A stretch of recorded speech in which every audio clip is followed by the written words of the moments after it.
Maayong adlaw kanimo DJ Sam og sa imuha mga viewers ug followers. Itago na lang ko sa pangalang JJ. Taga Cagayan de Oro City ko DJ Sam. Kining akong istorya nga i-share sa inyo ha.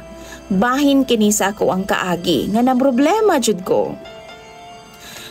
Tulo na di ay ang lalaki nga nahimo na akong kaipon na DJ Sam. Ikaduha na akong kaipon, siya ang amahan na sa tulo nako ka mga anak. Nagbuwag mi kay di maayo ang akong kaagi sa iyaha.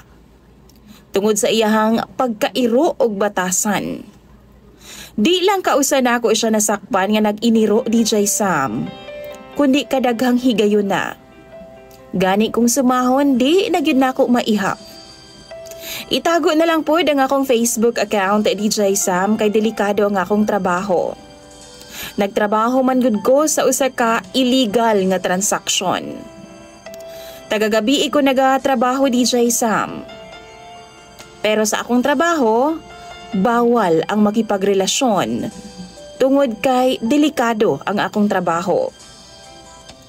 Pero na ako'y lalaki DJ Sam nga nakaila. Medyo edaran na siya. 20 anyos pod ang gap namong duha. Tungod lagi pod kay nahigugma ko niya. Tulo ka tuig ko nga nagtrabaho pero akong gisakripisyo. Mibiya ako sa akong illegal nga trabaho para sa akong kaipon na DJ Sam. Gipili na ako siya.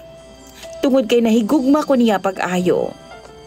Sa primero DJ Sam, sama sa uban, maayo kaayo ang iyahang pagtratar nako. Palangga kay ko niya. Apan dihang nagburos nako og 7